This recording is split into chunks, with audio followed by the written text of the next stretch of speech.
I'm not coming back. I've met someone better and already moved your things to storage. My name is Martin Hoffman, 54 years old, and staring at my phone in the kitchen of our Riverdale condo at 11:42 p.m. on a Thursday. My wife, Elaine, was supposed to be on day 4 of a girls' trip to Sunnyvale Beach. The text came with a screenshot of a bank transfer. $118,000 moved from our joint savings to her personal account. I set my phone down and finished my coffee. 15 years of marriage ended in 2 sentences and a screenshot. For months, there had been signs, weekend getaways that stretched longer, new clothes you never wore around me, phone call that stopped when I entered a room. I noticed it all. I'm a forensic accountant. Noticing discrepancies is what I do for a living. But I said nothing. Maybe that was my first mistake. Or maybe my first mistake was marrying someone who thought my career was just spreadsheets and boring numbers. I opened my laptop and checked one of my email accounts, one Elaine didn't know existed. 3 notifications from my bank security system. Someone had attempted to change passwords on accounts Elaine had never seen. She was being thorough. I had to respect that. I picked up my phone and typed 2 words in response. Good luck. Then I called my brother Nathan. Remember that contingency plan we discussed 5 years ago? I said when he answered, It's time. Are you sure? He asked. Yes, I replied. She just made her move. I hung up and glanced at the wedding photo on the wall.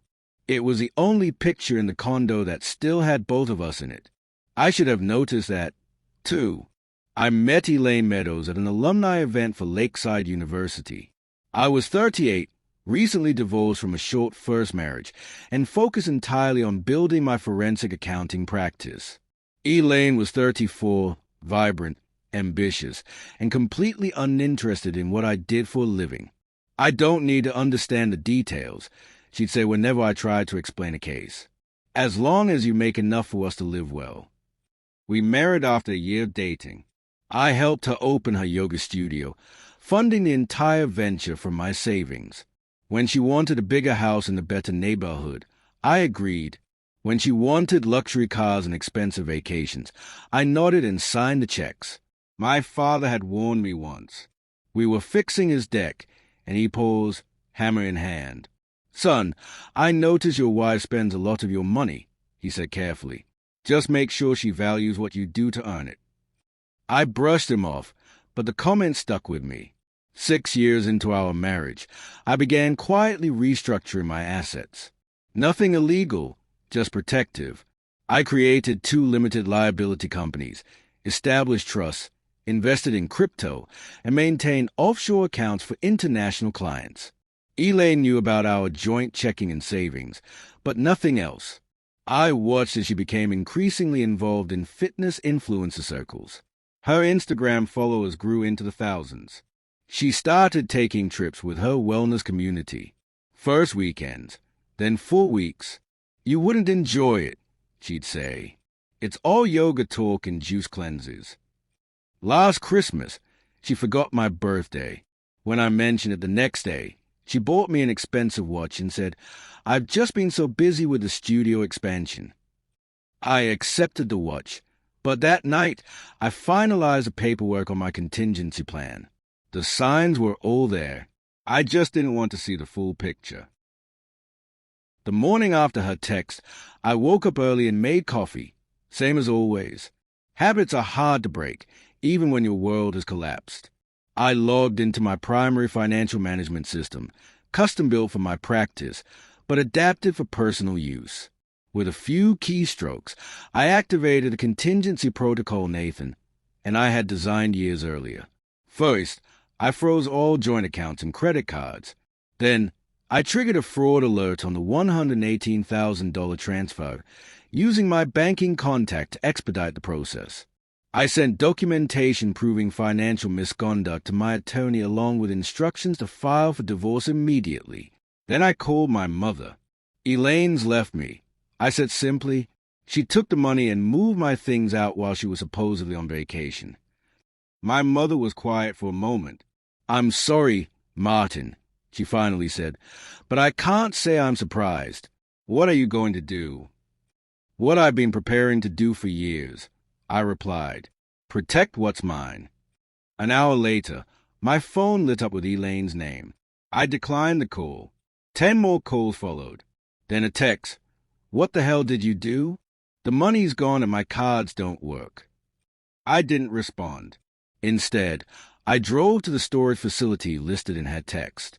Using the code she'd sent, I retrieved 2 boxes of my clothes and my laptop.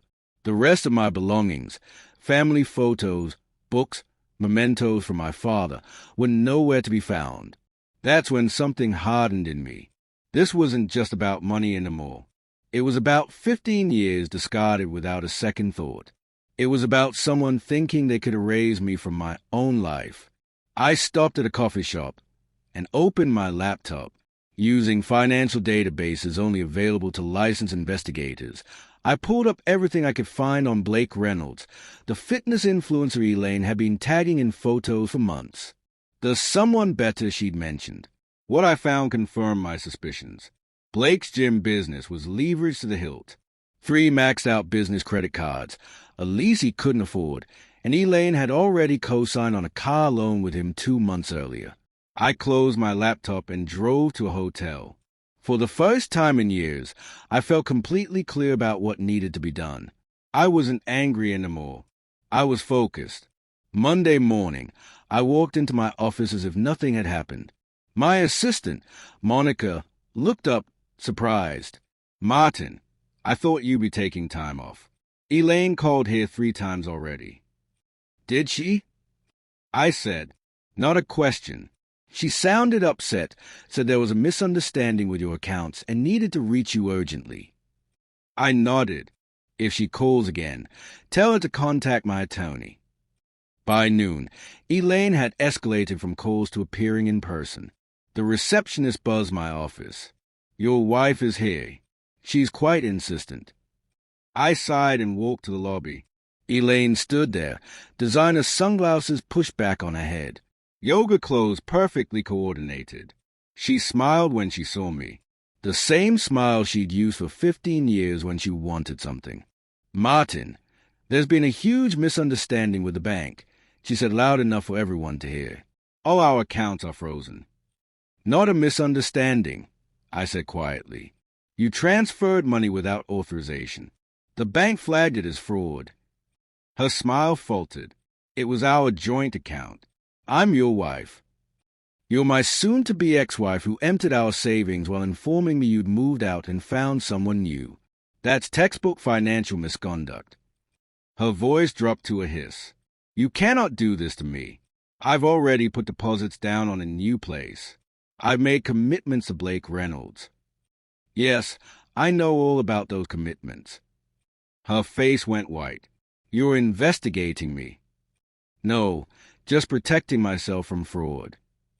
I'll fight this, she snapped. I deserve half of everything. I looked at her evenly. Half of what's in those accounts?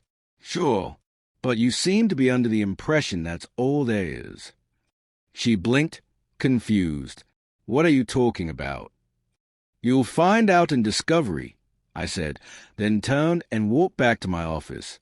That afternoon, I received an email from Elaine's newly hired attorney demanding immediate access to all financial records and threatening to expose irregularities in my accounting practice if I didn't comply. It was an amateur move, a threat with no substance behind it. I forwarded it to my attorney with one line, proceed as planned. By evening, Elaine had rallied mutual friends to her side. My phone filled with messages asking why I was being vindictive and controlling. No one had questioned where she'd been the past week or who she'd been with. No one asked about the money she'd taken. I didn't bother responding. Instead, I went to the gym, not Elaine's studio or Blake's flashy fitness center, but the small community center where I'd been going for years. I lifted weights until my arm shook, then drove back to my hotel room. The trap was closing, but not around me. 3 days later, my attorney called. We found something interesting, she said. Elaine's been siphoning money from your joint account for over a year. Small transfers at first, then larger ones. To where? I asked, though I already knew. Multiple accounts, some to her personal savings, but most to a business LLC registered to Blake Reynolds. Almost $80,000 total. And she used our joint funds as a source. Yes, which means we can have financial infidelity to the divorce filing. I thanked her and hung up. I wasn't surprised, but confirmation still felt like a punch to the gut. Elaine hadn't just left me for someone else. She'd been planning it for over a year, funding her exit and her new boyfriend's business with my money. That night, I received a text from an unknown number. You need to back off. Elaine deserves better than you. Don't make this uglier than it needs to be. Blake Reynolds getting involved directly. Interesting. I drove to my brother's house the next morning. Nathan worked in digital security, the perfect complement to my financial expertise. We'd collaborated on cases before, but this was different. I need everything you can find on Reynolds Fitness LLC. I told him. Bank records, loans, credit applications, everything. Nathan raised an eyebrow. Legal channels only, right? Of course. We're just connecting public dots faster than most people could. 3 hours later, we had our answer. Blake Reynolds wasn't just in debt. He was underwater. His social media portrayed success, but his business was failing. The new equipment, the expansion, the promotional events, all funded through risky loans, and more recently, Elaine's investments. But there was something else. Something Elaine couldn't have known. Look at this, Nathan said, pointing to his screen. Reynolds applied for a small business loan 4 months ago. Used the gym equipment as collateral. That's normal, I said. Yeah, but look who co-signed. I leaned forward. The document showed Elaine's signature on a $175,000 equipment loan. She co-signed before she left you, Nathan said quietly. But here's the kicker. The loan specifies joint responsibility with her spouse. They use your marital status to secure better terms. I stared at the screen. She put my assets on the hook for his loan without my knowledge. Exactly. And there's more. 3 credit cards, a car lease, and a new commercial space rental. All co-signed by Elaine. All leveraging your marital assets as security. I stood up and walked to the window. Outside, children were playing in the yard next door, oblivious to the adult complications of the world. She has no idea what she's done, I said finally, and neither does he. The next morning, I met with my attorney and laid out everything we'd found. I want to move quickly, I told her, before they realize what's happening. She reviewed the documents and nodded. We'll file for emergency asset protection today. The loan fraud alone is enough to freeze everything until the divorce is settled. That afternoon, I drove to Reynolds Fitness. The gym was sleek and modern with motivational quotes painted on the walls and Blake's face plastered across the entrance. Inside, 20-somethings in expensive workout gear took selfies between half-hearted sets. Blake spotted me immediately. He was taller in person, with the artificial tan and capped teeth of someone who'd built their career on appearance. He walked over, hand extended, smile perfectly calibrated. You must be Martin, he said. Elaine's mentioned you. I'm sure she has, I replied, not taking his hand. We need to talk privately. His smile faltered, but he led me to his office, glass-walled, visible to everyone but soundproof. What can I do for you? He asked, closing the door. I placed a folder on his desk. This is every financial document connecting you to Elaine. Loans, credit cards, leases, all co-signed using our marital assets as security. He picked up the folder cautiously. I don't understand. It's simple. Elaine used our marriage to back your business loans. Now we're divorcing, and those guarantees are invalid. The color drained from his face as he flipped through the pages. These are all legitimate business arrangements between Elaine and me. Maybe, but the banks approved them based on our combined assets and income. Assets she no longer has access to. He closed the folder. What do you want? Nothing from you. I just thought you should know what's coming. The banks will be calling those loans due very soon. Elaine said you were wealthy. He said, voice hardening. That money's not an issue for you. Money's never been the issue, I replied. Trust was. I stood up to leave, but paused at the door. One more thing. When Elaine moved out, she took some items of sentimental value to me. Family photos, my father's watch, things money can't replace. He stared at me for a long moment. I'll see what I can do. I nodded and left. The next day, a courier delivered a box to my hotel. Inside were the missing photos, my father's watch, and other personal items. No note included. That same afternoon, my attorney confirmed the emergency asset protection had been granted. All shared assets would remain frozen until the divorce was finalized. I logged into my financial management system and reviewed the alerts. Elaine had attempted to access our frozen account 17 times in the past 24 hours. She'd also tried to open a new credit line using our home as collateral. Denied. My phone lit up with her name again. This time I answered. What have you done? She demanded, voice shaking. The bank called in Blake's loans. All of them. They are seizing the equipment tomorrow. That's unfortunate, I said calmly. This is vindictive, Martin. You're destroying him to get back at me. I'm not doing anything to him. I'm simply protecting myself from fraud. You used our marriage to secure his loans without my knowledge or consent. That's illegal. We can work this out, she said, voice softening suddenly. Come home. We'll talk. 15 years of marriage, and she still thought I could be manipulated that easily. There's nothing to work out, I replied. The divorce will proceed. The fraud investigation will continue, and Blake will learn an expensive lesson about due diligence. I ended the call and blocked a number. That night, I slept better than I had in months. 3 weeks later, I sat in a conference room as Elaine and her attorney arrived for our court-ordered mediation. She looked tired, the designer outfit in perfect makeup unable to hide the strain. Her attorney spoke first. My client is willing to be reasonable about the division of assets despite the aggressive tactics employed thus far. My attorney smiled politely. That's good to hear because there's been a development. She slid a document across the table. The bank has completed its fraud investigation. They determined that Elaine forged Martin's signature on multiple loan documents using their marital assets as collateral without his knowledge. Elaine's attorney skimmed the document, face paling. We'll need time to review this. Of course, my attorney said, but you should know that the bank has already referred the matter to the district attorney. This meeting is a courtesy before criminal charges are filed. Elaine stared at me, eyes wide.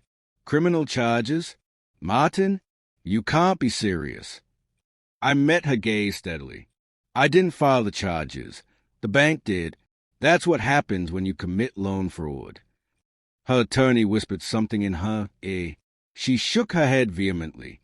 If Ms. Meadows is willing to sign our proposed settlement agreement today, my attorney continued, Martin is prepared to provide a statement to the bank that could mitigate the criminal implications. He won't press charges for the theft of personal property or the unauthorized transfer from the joint account. I watched as Elaine's carefully constructed world collapsed. She'd expected anger, jealousy, perhaps even begging. She hadn't expected consequences. The settlement is generous, I said quietly. You keep your yoga studio, which was always profitable. You keep your car and personal belongings. You receive no alimony, and you assume responsibility for the debts you incurred in my name. And Blake? She asked, voice barely audible. Mr. Reynolds' financial issues are his own problem, my attorney replied. But without your husband's assets backing those loans, I understand the bank has already begun repossession proceedings. Elaine signed the papers without further argument. As we left the conference room, she caught my arm. I never thought you'd fight back like this, she said. You always just went along with everything. That was my choice, I replied, just like this was your choice. I walked away without looking back. A month later, I moved out of the hotel and into a small house near downtown Riverdale.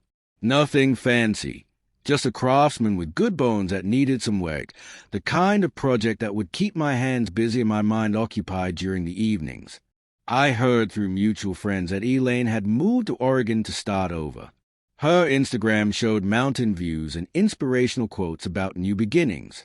Blake's gym had been sold to a national chain, and he'd relocated to Tampa to expand his brand. Neither of them mentioned what had happened. People rarely advertise their failures. My brother Nathan stopped by one Saturday to help me install new cabinets in the kitchen. Heard anything from Elaine? He asked as we measured for the hinges. No, I said, and I don't expect to. You know, I could have taken her for everything. The fraud charges alone would have ensured that. I shrugged. What would be the point? She's no longer my problem. We worked in comfortable silence for a while, the rhythm of measuring, cutting, and mounting creating a meditative state. I'm thinking of taking some time off, I said eventually. Maybe drive up to Pinewood Lake, do some fishing at the cabin. Dad would like that, Nathan replied. You haven't been there since he passed. That evening, after Nathan left, I sat on my back porch with a glass of bourbon. The neighborhood was quiet, with only the occasional dog bark or child's laugh breaking the silence, different from the upscale community Elaine had insisted on, more real somehow.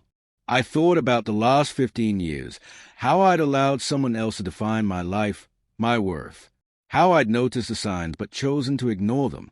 How, when the moment came, I'd been prepared because some part of me had always known this day would arrive. I didn't feel victorious. I didn't feel vindicated. I just felt free. The next morning, I called my office and told them I'd be taking 2 weeks off. Then I packed my truck, locked up the house, and headed north. No itinerary, no expectations, just the open road. And for the first time in years, no invisible ledger of resentments to balance.